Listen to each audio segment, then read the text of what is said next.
So, of course. Alrighty, so basically on October 21st, one of our live traps that we hung, and actually it's kind of a new style that we had tried out earlier in the year and then kind of went away from. We made some modifications and hung a second one. It's called a unitrap. This was found to have 2 live hornets in it on the afternoon of October 21st. So we got the team together and assembled again to try another tracking attempt, this time using a different technology that we were fortunate to have loaned to us by the USDA from their Otis laboratory. Upon arriving at the scene on the 22nd, a nearby trap, one that was right next to it actually, which was not designed to catch them live, had 2 live hornets swimming around in it as well. So we had 4 live hornets to play with. We decided to rescue them. And it was actually one of the 2 that was swimming around in the dead trap that actually ended up making it back to its nest eventually. So we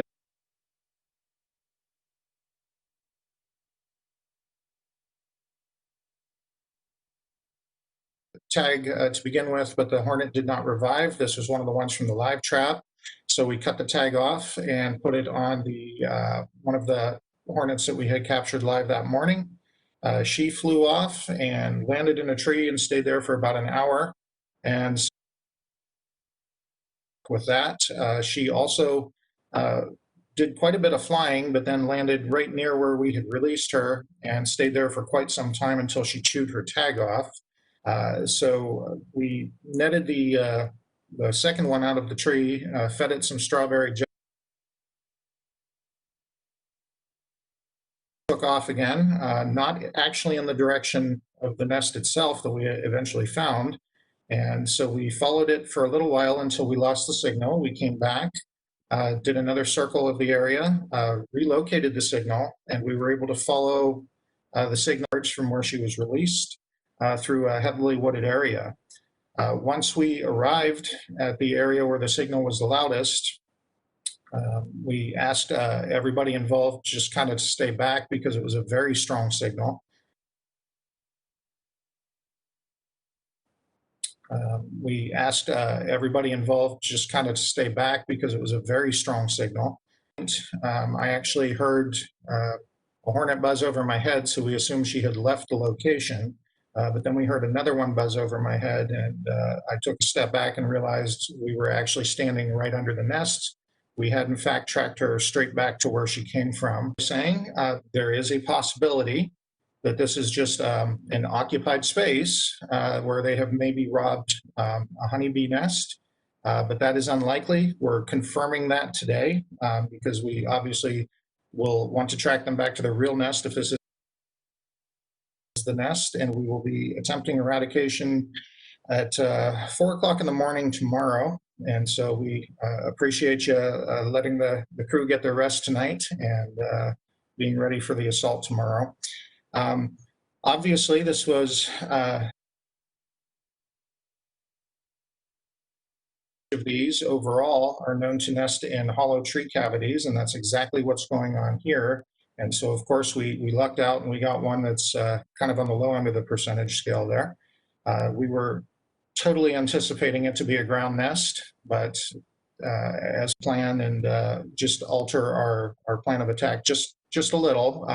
We obviously need scaffolding if we're going to reach a tree cavity. So we were able to get a hold of all of that stuff today, and we'll be able to get there tomorrow morning and attempt the eradication.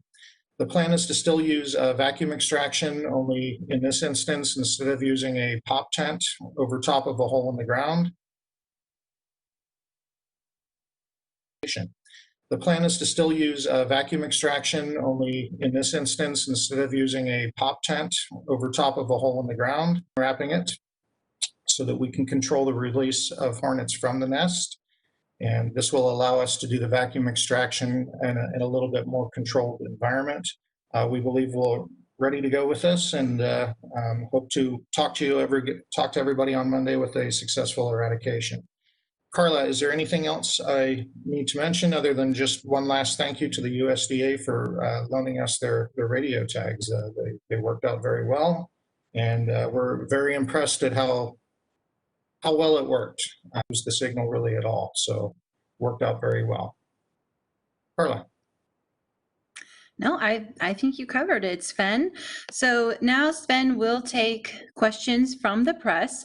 As usual, we ask you to either use the raise your hand function to indicate that you have a question, or you can also enter questions in the chat function using the chat function. I will unmute your line to help control the noise issues that we sometimes get. So if you raise your hand, I will unmute you and call on you to let you know you can ask your question. You can put your hand down when your question is answered, and or you can always put those questions in the chat box. I do have a couple of people helping me monitor the chat box, so if I miss your question, I'm sure we'll circle back to it, or at the very end, if I've still missed your question, please enter it again and we will get to it. So let's start with Jose. I'm going to unmute your line, Jose, and you can ask Sven your question. Good afternoon. Thank you guys for holding this press conference, answering our questions. Just a couple. It's a two-part question. One, how do you know how effective this is going to be? Will this be effective in eradicating the giant hornet? I mean, now that we have found a nest here in the U.S., does that mean that there's other nests here in the U.S.? And the other question is not related to this, but the devices used to track the USDA devices you're speaking of that you use to track the bees. How do you place these devices on the bees and ensure that they're stuck to them essentially?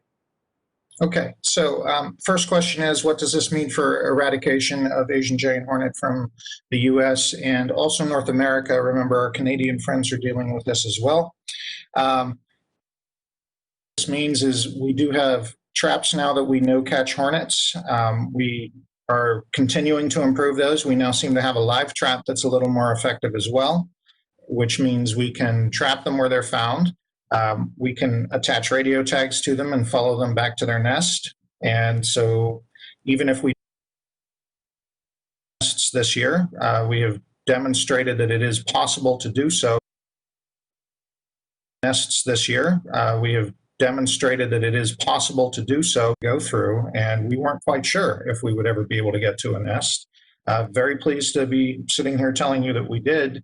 And as strong as the radio tags were, I can get live hornets that we can follow them back. And that really gives us a great tool in an overall eradication program.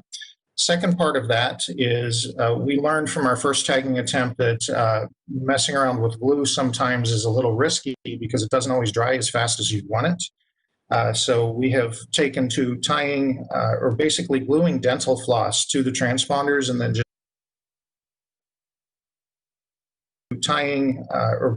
gluing dental floss to the transponders and then just fairly well. We did have one of the hornets get a hold of the string and chew it off, but the fact of the matter is we had 4 to play with, so we weren't too upset about that. And we may look at different kinds of string going into next year. I understand our British colleagues use Kevlar thread. Readily available for us on short notice and seem to do the trick. So we had several hornets that did not chew them off. So that's how we're affixing the tags. Great, and I will mention we do have some photos of attaching that is linked in the press release that's online. I did have questions about whether we had some video. There's not video of that available today. However, there is some video from a previous tagging attempt with a different radio tag that it's exactly the same process. In fact, somebody asked me if they were different new photos because they look exactly the same, except for the radio tag is different. So there's that little bit. I'm gonna go with Hannah. You have your hand raised, but I also saw that you put a question in the chat box, but I'm gonna unmute your line in case you wanted to ask it. Thank you so much, Carla. Hi, this is Hannah Weinberger with Crosscut.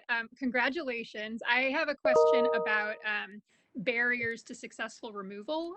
Have you utilized the foam and saran wrap removal method with other species before that made you feel that was the right way to go? And what might possible barriers be apart from that tomorrow? Actually, we've drawn into a very fortunate situation because it's literally on the edge of somebody's lawn. So it is an edge tree on the forest. And so at least for staging and getting back and forth and having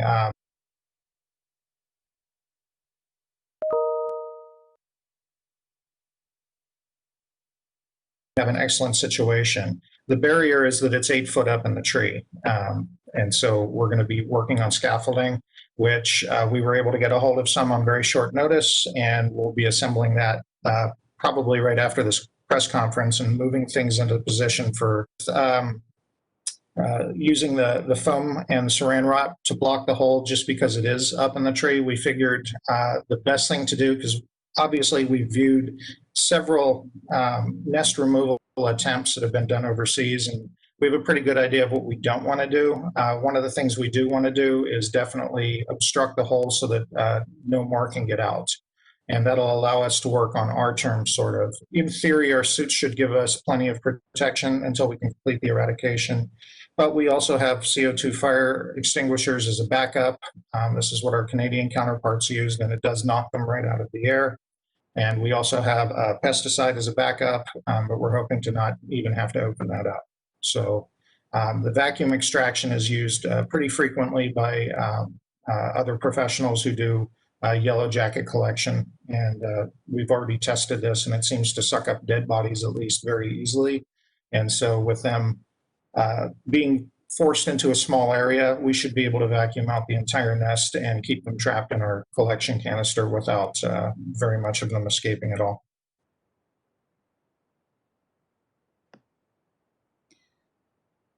Great. I'm going to take one or two from the chat box here. Have there been any reported hive attacks this fall? No, not this fall. We, of course, had 2 or 3 reported last year. And right before the conference, I got off the phone with a gentleman who's reporting one from 10 years ago. So we have to investigate that.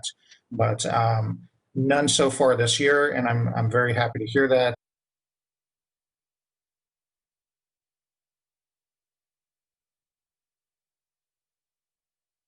Back and forth from this nest for quite a bit, and none of them seem to be carrying any pupae from a honeybee hive, either leaving the nest or coming to it. So we don't believe these guys are in slaughter phase right now, or at least they haven't found a nest to harvest right now.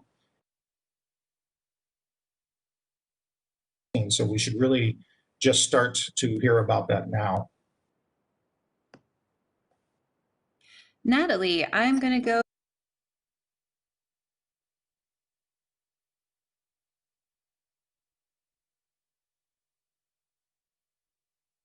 Thank you.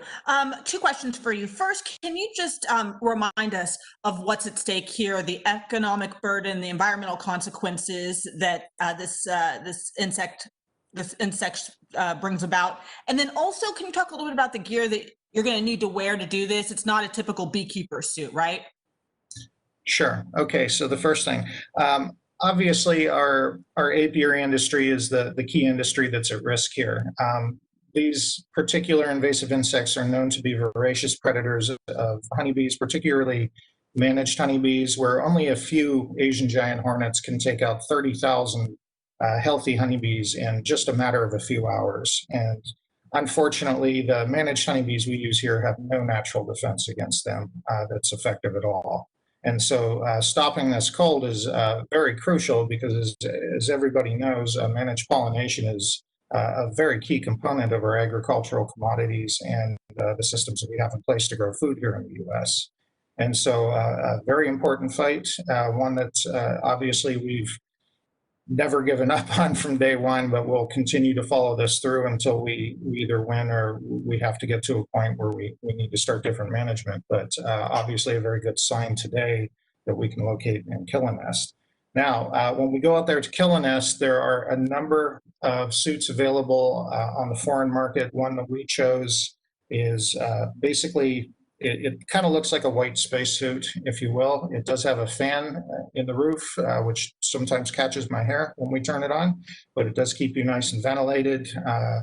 Has a face shield because these hornets are known to spray venom, and that can actually cause debilitating eye injuries that can be permanent. So we have to keep our faces covered.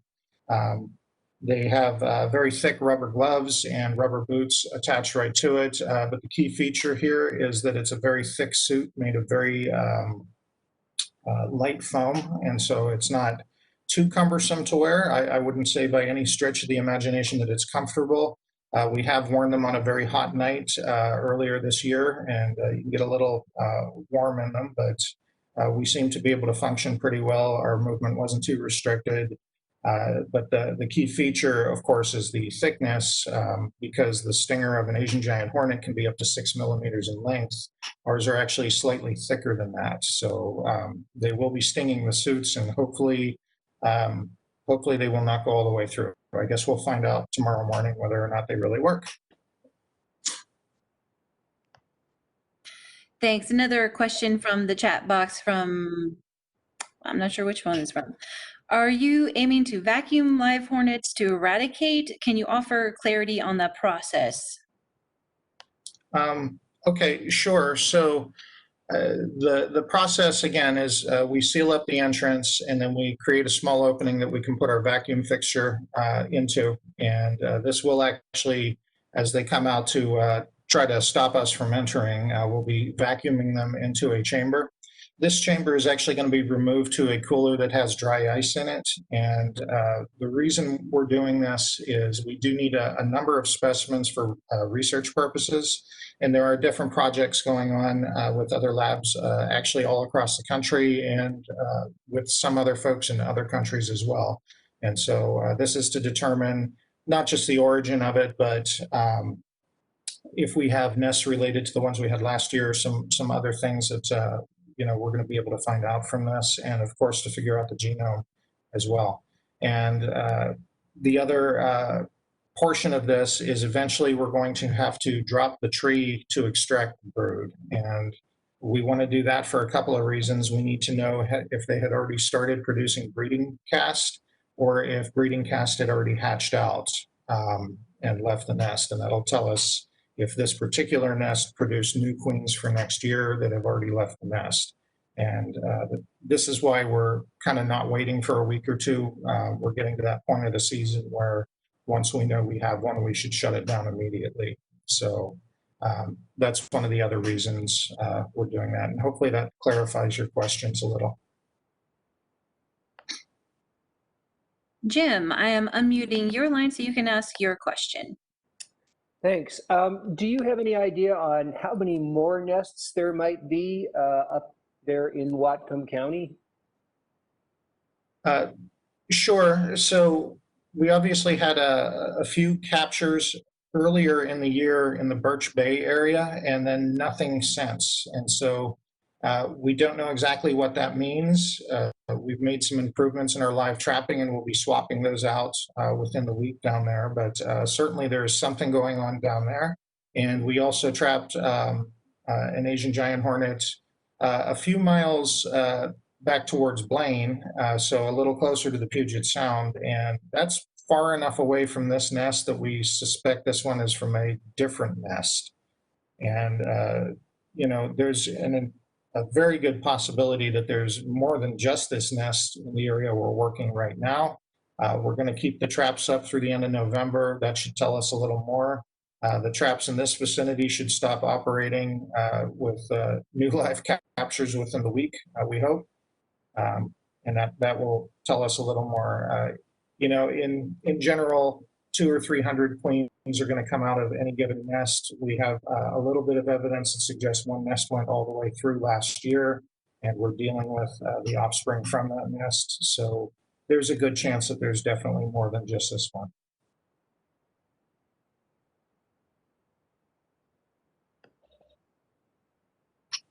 Thanks, Sven. I'm going to a couple of questions. There was one question that asked how high up in the tree it is. I know you answered that, but perhaps they logged in too late. 8 feet up, approximately. It's between 7 and 8 feet.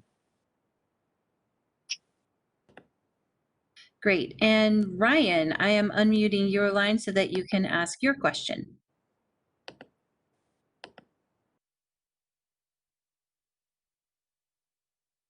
No problem. Thanks. KUOW here, radio reporter. I'm looking for some sound. Can you do the sound of a nest of Asian hornets for me? No, I can tell you what it sounded like buzzing over. I mean, it's just, I mean, you notice them. I believe the film crew that was with us did record the nest, though, to some degree. And maybe Carla can help you out with that. One more quick one. Of all the various threats to honeybees in the area, from, I don't know, climate change, pesticides, other pests, where do you rank the hornet? The hornet's a very serious threat, although we haven't recorded an attack this year, and we've only located one nest. We already have reports of hives being attacked and killed, and to me, that's serious enough. Because in theory, we don't have a massive population of Asian giant hornets out there, but the very few that we have that showed up last year managed to attack and kill, 6 or 7 hives. And so to me, if we end up getting a lot of Asian giant hornets, it could get pretty serious. Best not to find out, though. We'll just try to take care of them now. Question, I believe, from Don Jenkins. Were the USDA tags developed specifically for Asian giant hornets? No, these nano tags have been used on many different projects. They've been used for tracking bats, I think. They've also been used for tracking other types of insects. The particular set that we had are left over from spotted lanternfly research over on the East Coast. Had these left over. There's not a huge shelf life on these, and so they would have expired by the next field season. So as soon as they wrapped their stuff up, they shipped them out here and made them available for us, and I couldn't be more thankful. We've also purchased essentially the same thing, operates at a different radio frequency, and we just got those in last week as well. This one was up and running, so this is the one we ended up using. We'll be refining the ones that we have as well, so we can put those into service in the coming weeks or next season as well. But just very happy to have them, and proven technology that's been around for a while, actually. Question from the Seattle Times. Thanks so much for doing this. Is the goal to extract the hornets alive or dead? We're going to extract them alive, basically use their behavior against them. They'll be very aggressive and come pouring out of the hole. And the easiest thing for us to do to get them and make sure we've killed them is to just simply collect them in a chamber, and that's what the vacuum helps us to do. The other options that are available, pesticides, for example, can sometimes take some time, and you're not really ever sure if you've killed the entire nest before you go to extract the nest. And so this is a method that has been used by a lot of folks who, collect yellow jackets and other things like that for venom purposes. And, having observed them doing this, this is what we landed on as probably being the best route to go. Nicole, I didn't do Nicole, right? Nicole, I'm unmuting your line. I don't think that you've had a chance to ask your question yet. Yes, it was sort of already addressed, but during the last press conference, you thought that there might be 2 other nests in downtown Blaine and near Birch Bay, if I remember right. What's the status on those? Are you any closer to locating them? No, you're right. I did go over this, but we'll recap it. In Birch Bay, we got a few hits earlier on. It was actually back in July. We deployed live traps just like we have up in this other area, and we've received no more detections since then. And the traps, but no new movement on there. There was also one collected over by Custer. That one was a male, I believe, and so we're not really sure what that means. He could have just been straying far from the one in Birch Bay, but we deployed live traps around there 2 weeks ago. We do not believe this is related to any of the other captures, so we managed to get a live trap array up there last week, and we'll be monitoring that one closely as well. And we'll follow all of them through until it either snows or, we find a nest. But that's that's the status on those. No new news. Is there any evidence that the hornets have traveled further south or east into Washington than the Blaine area? Not yet. We had a really excellent citizen scientist effort, and also we had our own trapping efforts, and those by some of our cooperating agencies and other organizations. And they're using the same exact traps and lures that we're using, and they have not picked any up, so that's a very good sign. We've received some reports in we can't explain away, but there have been no photographs or specimens associated with those, so it's pretty hard to redirect resources. But it's areas we added extra traps, of course, and then we'll be watching all those areas pretty closely as well. But for now, it looks like we're still pretty concentrated in the Whatcom County area. Okay, Elise, I'm going to unmute your line so you can ask your question. Hi, yeah, thank you so much for doing this again. I just wanted to know, at what point would you consider the hornets have established themselves in the state and the region?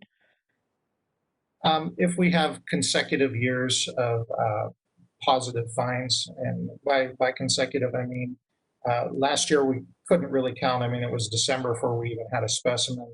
So this year we definitely found one. This next year we would have to say that they're here.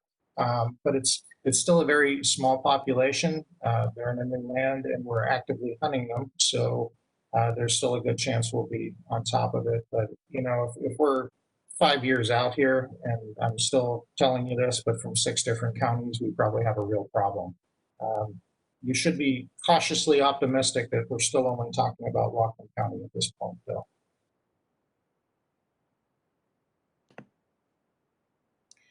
Okay, there is a question asking about how many hornets can live in a nest. Anywhere between a couple hundred up to 700 or 800. It really varies depending upon the climate, the nest location that they chose. The one we're dealing with, we can actually sort of see it via heat signature through the tree with our thermal cameras, and it does not appear to be huge. And so we're guessing we're looking at, you know, maybe 100-200 specimens we're going to be pulling out of there tomorrow. And of course, we've already, trapped quite a few of them in the local vicinity there. So, they're in a kind of a confined space, so they really didn't have room to grow huge. But I have seen some photographs of some that are, 2-3 feet across and several layers deep, containing, 700-800 specimens. But I do not believe that's what we're dealing with here tomorrow. It's quite a bit smaller from the heat signature we saw.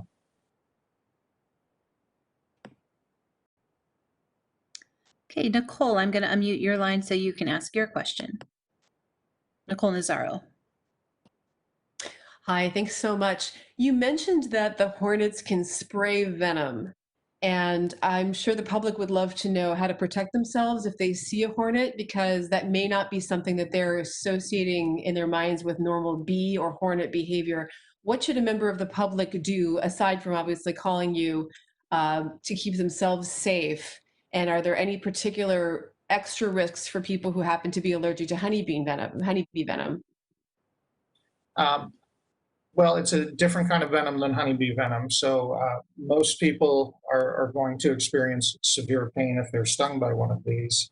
If you happen to be allergic to this type of venom, then you're going to be, generally speaking though, you're not going to be encountering these. So the general public does not need to be worried about hornets coming out of the air and spraying them. Where you would get into trouble is if you were trying to handle it like we do, and or you were right up in the nest and poking your head in there, they may actually squirt venom at you. Basically speaking, the documented records that we've read have to do with people doing nest removals and not having proper face protection on. I'm going to be willing to bet that most of the public wants nothing to do with participating in a nest removal, so most people are going to be just fine. We would highly recommend, though, that nobody attempts this without proper gear. And certainly if you're going to be doing this, you do need to have some sort of eye covering on.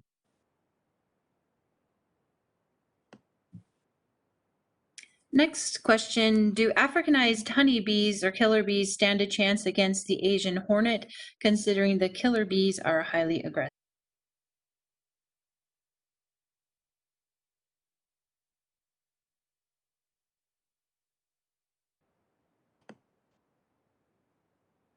Next question, do you know if there's only the one hole in the tree, the one that was shown in the video? How can you be sure there isn't another escape hole? Excellent question, and it's part of what kept us up last night. So our entomologist, Chris Linney, has been sitting out in the rain all day, observing the nest, trying to find that and some other answers out for us before we make our attempt tomorrow. It is known in the literature that sometimes when they nest in trees that they will actually have a tunnel going down and have a subterranean nest down below. That, however, usually is only about 60 centimeters in length, and so we're talking 8 feet up. The heat signature, of course, is also in a localized area, and it does not appear that they're coming and going from anywhere else, but he's basically been observing the nest all day, looking for this very thing. And as a precaution, we're going to be, after we secure the main entrance, we're going to be wrapping the rest of the tree to obstruct any other entrances that we may find. And again, we'll have some protective gear on, so we'll probably be mostly okay. And in theory, we should be able to contain most of the nest inside of the tree before we start our removal.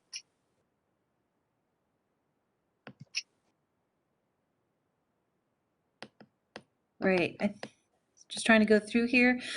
There's a question, how large is the nest? I think that you've kind of covered that, but maybe talk about that again. Sure. So the tree is approximately 20 inches in diameter, and it's contained within the tree. It does not appear to be much more than, at least the photograph I saw on the heat camera, maybe